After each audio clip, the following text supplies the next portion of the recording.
Let me share some things most buyers don't realize until they're already in the middle of the process. Realtors don't just look at the price when they're writing offers.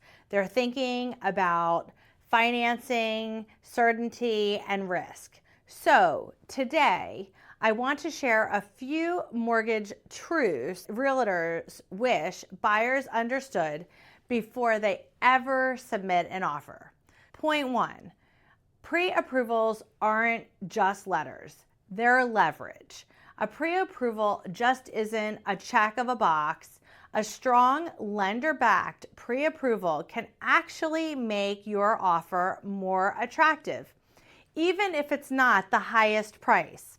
To a seller, they're signaling confidence. It says, this buyer is prepared and qualified. So you've already given your pay stubs, your W-2s, and your bank statements. Point number two, the lender you choose is part of the offer. In a competitive market, sellers don't just pick buyers, they also pick financing teams.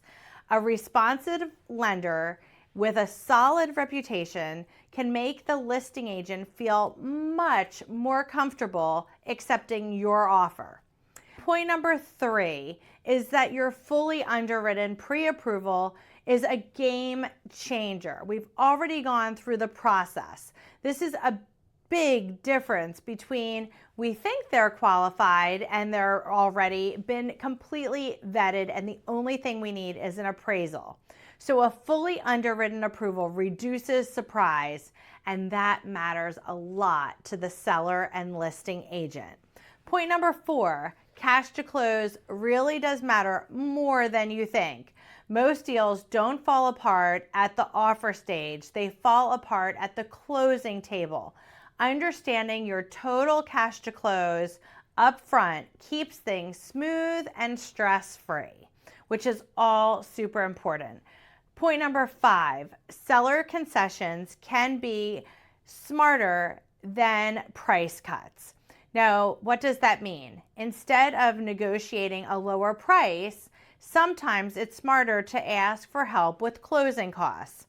That can lower your upfront costs without risking the deal. And it can also lower your payment if you buy points. Point number six, rate buydowns are really powerful negotiating tools. Sellers can contribute, just like we were saying in the last point, towards lowering your interest rate, which means a lower monthly payment without dropping the purchase price. All super important. And point number seven is the monthly payment is really the purchase price. Two buyers can buy the same house at the same price and they have very different payments.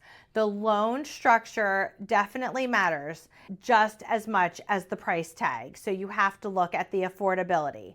Point number eight is timing your rate lock. It is a strategy. It is not guesswork.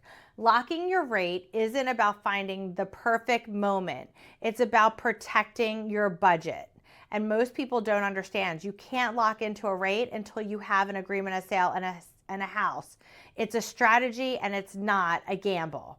Point number nine is the down payment is only one piece of the puzzle. You have closing costs, escrows, inspection, and it all adds up. Planning ahead keeps buyers calm, confident, and in control, especially with your mortgage and realtor team. Point number 10, clean financing offers wins in multiple offers, and you're seeing that a lot today. So less uncertainty equals more trust. More trust means a stronger chance that your offer is accepted. Point number 11, communication is key. So when your mortgage team and your agent work together, everything gets done easier and smoother. Point number 12 is waiting for the perfect rate can cost you more than you save. Markets move fast and they move even faster than mortgage headlines. So sometimes waiting feels safe, but it can actually cost you more money in the long run. Make sure you lock into the rate and you know what that is. And the biggest takeaway is buying a home isn't just about points. It isn't just about price. It isn't just about rate.